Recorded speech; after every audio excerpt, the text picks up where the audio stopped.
Ndugu mtazamaji, leo tunaenda kujifunza jinsi ya kutunza namba zetu katika sehemu ambayo ni salama, namba za wapendwa wetu, ndugu zetu, marafiki zetu na pengine watu tuliosoma nao miaka mingi iliyopita. Watu wengi sana limewakumba hili, mtu anakuwa na namba za simu za watu ambao ni lazima wanazo, lakini tokea bahati mbaya simu ikapotea, basi na namba za simu zinakuwa zimeshapotea. Kwa leo tunaenda kujifunza hilo, jinsi ya kutunza hizo namba. Hatua ya kwanza ni wewe kufungua email account, unafungua email account ya Google. Hatua ya pili unafungua Play Store ya Google. Kwa hapo Play Store utatafuta program moja inaitwa Contacts ambayo imeandaliwa na wao wenyewe Google. Kwa hapo tuna search Contacts.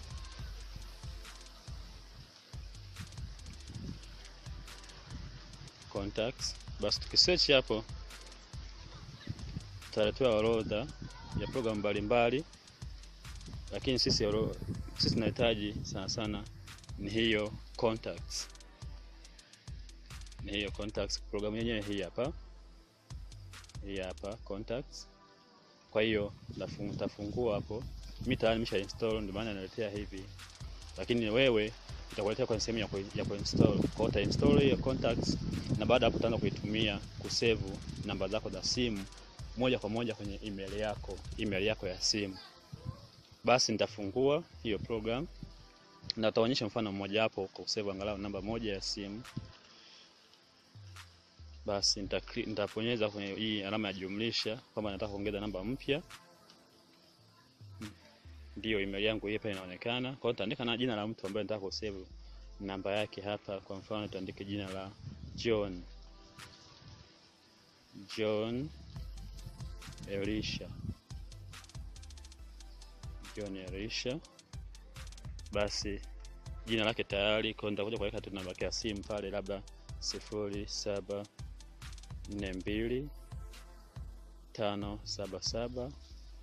0742577811. Kwa baada hapo nitabonyeza sehemu ya tiki hapo juu kulia kwako pale juu. Basi nikishabonyeza hiyo sehemu ya tiki, kama nakubaliana na haya niliyofanya, basi itakomesha kuwa saved hiyo namba ya huyu mpendwa wangu John Elisha. Kwa hiyo basi nitaka kujua kwamba hii namba imeshakuwa saved moja kwa moja kwenye email yangu. Nitafungua email yangu ili na wewe basi uione. Nitafungua email yangu.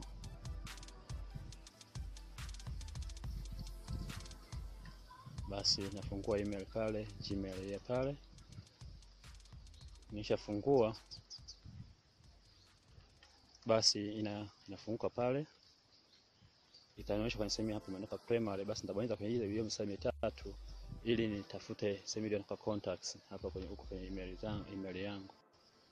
Basi ile pale chini kabisa imeandikwa contacts. Nishabonyeza hiyo sehemu ya contacts.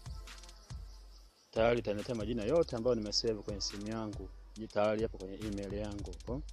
Kwa hiyo basi tutafuta hilo jina la huyo ndugu. Niandika John Elisha. Yes, ile pale tayari.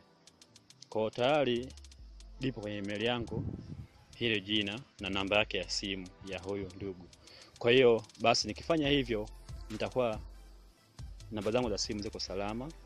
Na hata ikitokea nibadilisha simu, basi nitafuta tu ambazo zipo kwenye simu huku, lakini kule kwenye email zitakuwa zimebakia. Na ninachofanya nishanunua hiyo simu, naweka tu hiyo email yangu ya simu na download hizo namba, tayari zinakuwa kwenye simu yangu moja kwa moja pamoja na hiyo program. Asante na karibu tena.